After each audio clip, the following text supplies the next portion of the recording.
के लिए उत्तराखंड छोड़कर दिल्ली एक नए फ्लैट में रहने के लिए आई थी। उसे अपने कॉलेज से कुछ आधा घंटा दूर एक फ्लैट मिला। अगले 2 दिन आशी और उसके मम्मी पापा जो उसे छोड़ने आए थे उसका घर सेटअप करने लगे। घर सेटअप करते हुए उन्हें पिछले ओनर्स का एक गत्ते का बॉक्स मिला, पर उसे उन्होंने जैसे तैसे का साइड में छोड़ दिया। 3 दिन बाद आशी को अलविदा कहकर उसके मम्मी पापा वापस अपने घर उत्तराखंड निकल गए।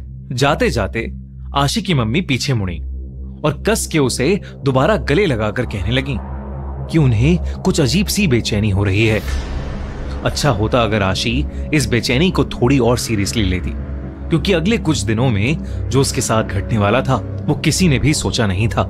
आशी को फोटोग्राफी और एडिटिंग का बहुत शौक था और वो इसी फील्ड में आगे भी कुछ करना चाहती थी, मगर घर पर पैसों की थोड़ी कमी होने की वजह से वो कभी अपने लिए प्रोफेशनल कैमरा खरीद नहीं पाई थी। पर वो दिल्ली आकर खुश थी। उसने कॉलेज में बहुत से दोस्त बना लिए थे। आने वाले सैटरडे को उसने अपने दोस्तों के लिए एक छोटी सी पार्टी भी रख ली। देखते ही देखते फ्राइडे आ गया। कॉलेज से लौटते ही उसने पार्टी के लिए घर की साफ सफाई शुरू कर दी। बालकनी साफ करते हुए उसकी नजर कोने में पड़े उस गत्ते के बॉक्स पर पड़ी, जो इतने समय से बाहर पड़े पड़े बिल्कुल सड़ गया था। उस बॉक्स से सड़ रहे गत्ते की स्मेल आ रही थी, मगर न जाने क्यों वो आशी को अपनी तरफ आकर्षित कर रहा था। जब आशी ने वो बॉक्स खोलकर देखा तो उसमें पुराने सामान के साथ एक विंटेज कैमरा और एक रील पड़ी थी। आशी ये देख बहुत खुश हो गई और उसने झट से वो कैमरा खोलकर पुरानी रील हटाई और नई रील भर उससे फोटो खींचनी शुरू कर दी। वो कहीं ना कहीं हैरान भी थी कि इतने पुराने बॉक्स में जब बाकी सब तबाह हो चुका है तो एक कैमरा अभी तक कैसे चल रहा है। पर उसने अपने इन सारे ख्यालों को साइड में रखा और जल्दी से जाकर बाहर लगे फूलों, गमलों और पौधों की फोटो खींचने लगी। आशी के फ्लैट के ठीक सामने एक बूढ़ी आंटी मिसेस कौशिक रहती थी, जो हर सुबह उसे कॉलेज जाते समय गुड मॉर्निंग कहा करती। उन्हीं आंटी और उनकी बिल्ली को बालकनी पर देख आशी ने उनकी भी कुछ फोटोज खींची और सोचा कि उन तस्वीरों को वो डेवलप करवाकर आंटी को गिफ्ट करेगी। अगले दिन सुबह सुबह आशी ने पास के एक फोटो स्टूडियो से सारी तस्वीरें डेवलप करवाईं और एक एनवेलप में डालकर सीधा मिसेस कौशिक के पास चली गईं, जिन्हें वो फोटोज बहुत ज्यादा पसंद आईं। जब आशी घर लौटी तो उसने बाकी तस्वीरों को भी देखना शुरू किया और हर तस्वीर में उसे एक बहुत ही अजीब चीज नोटिस हुई। उस कैमरा से ली गई हर तस्वीर के बैकग्राउंड में कहीं ना कहीं एक बहुत ही धुंधला सा साया था, जिसके मुंह पर एक मुस्कान थी।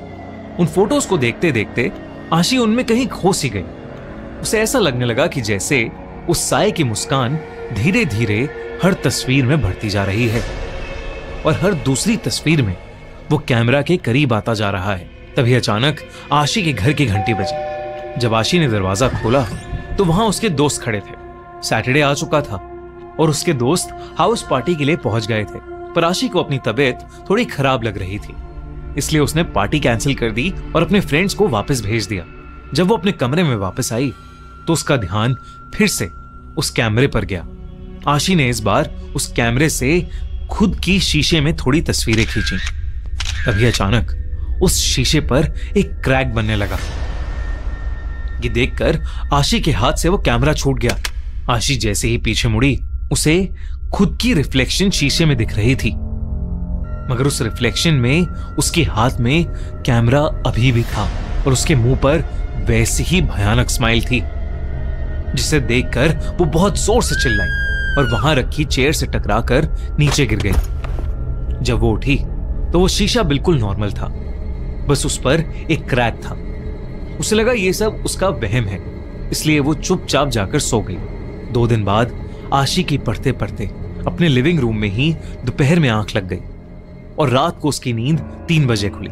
आशी ने अपनी किताबें समेटी और अपने कमरे की ओर जाने लगी, मगर ड्राइंग रूम की खिड़की से उसने अपने सामने जो देखा उसे देखकर आशी के होश उड़ गए। मिसेस कौशिक अपनी बालकनी पर खड़ी थी, लेकिन उनके चेहरे पर एक बहुत बड़ी मुस्कान थी, बिल्कुल वैसी ही जैसे उसकी बाकी तस्वीरों में थी। आशी वहीं जम गई, जैसे वो अपना पूरा जोर लगा रही हो, मगर वो वहां से हिल ही नहीं पा रही थी। देखते ही देखते मिसेस कौशिक के पीछे से एक हाथ निकला जिसमें एक कांच का टुकड़ा था और उस हाथ ने उनके गले पर जानलेवा हमला कर दिया। आशी चिल्लाना चाहती थी मगर उसके मुंह से कोई आवाज ही नहीं निकल पाई। डर के मारे उसने अपनी आंखें कसकर बंद कर लीं और जब खोली तो वो अपने बिस्तर पर लेटी हुई थी और बिस्तर पर मिसेस कौशिक की बिल्ली घूम रही थी। इसे सपना समझकर आशी दोबारा सो गई। आशी सीधा अगली रात 9 बजे अपने दोस्त के कॉल से उठी और उसने उस बिल्ली को वहीं कमरे के कोने में बैठा हुआ देखा। वो बिल्ली गौर से एकटक बस उस कैमरे को देखी जा रही थी, पर आशी की आंखें खुली की खुली रह गईं जब उसने अपने बिस्तर पर उस बिल्ली के पंजे से लगे हर तरफ खून के निशान देखे। आशी ने भागकर वापस अपनी खिड़की पर जाकर देखा तो मिसेस कौशिक वहीं थी जहां उसने कल रात उन्हें खड़ा देखा था और उनके हाथ में वो कांच का टुकड़ा था। उनके बगल में उनकी बिल्ली एक खून के तालाब में बैठी अपने पैर चाट रही थी। आसपास के फूल मुरझा गए थे और गमलों में सारे पौधे भी मर गए थे। आशी दौड़कर अपने कमरे में गई तो वहां से बिल्ली गायब हो चुकी थी, मगर वो खून के निशान अभी तक उस कमरे में चारों ओर फैले हुए थे।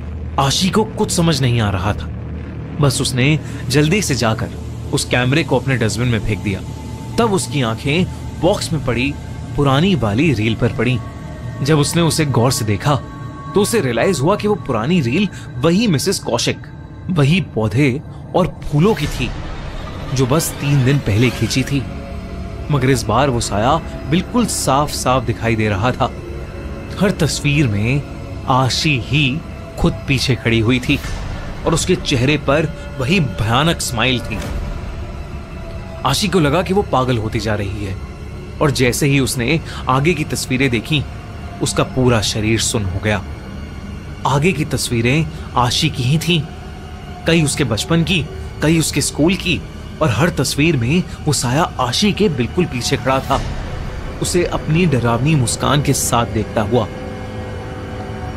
एकदम से पीछे डस्टबिन में पड़े कैमरा से एक क्लिक की आवाज आई, मगर पीछे कुछ भी नहीं था।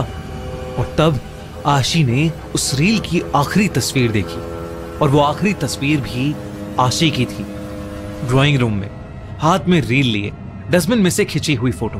मगर उस फोटो की सबसे डरावनी बात यह थी कि फोटो में आशी के बिल्कुल सामने मिसेस कौशिक और बहुत सारे ऐसे ही लोग एक लंबी भयानक स्माइल के साथ खड़े थे।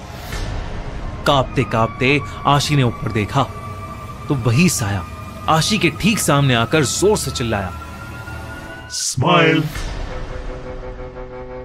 उस रात के बाद से आशी कॉलेज नहीं आई, ना ही वो किसी का फोन उठा रही थी। चिंता में अगले ही दिन उसके दोस्त फ्लैट के एजेंट के साथ अंदर घुस गए, मगर वहां कोई नहीं था, बस ढेर सारा सामान, और सामान के बिल्कुल बीच एक विंटेज कैमरा और एक रील जो आशी के मम्मी पापा आशी के सामान के साथ अपने साथ ले गए। कई महीनों तक आशी का कुछ पता नहीं चला, लेकिन एक दिन आशी के छोटे भाई ने वो कैमरा उठाया और उसने भी अपने घर के बाहर पेड़ की फोटो खींची जो 3 दिन बाद पूरी तरह से सड़ गया। जब उसके छोटे भाई ने वो फोटो डेवलप कराई तो उसे दिखा कि उस पेड़ के पीछे आशी खड़ी थी।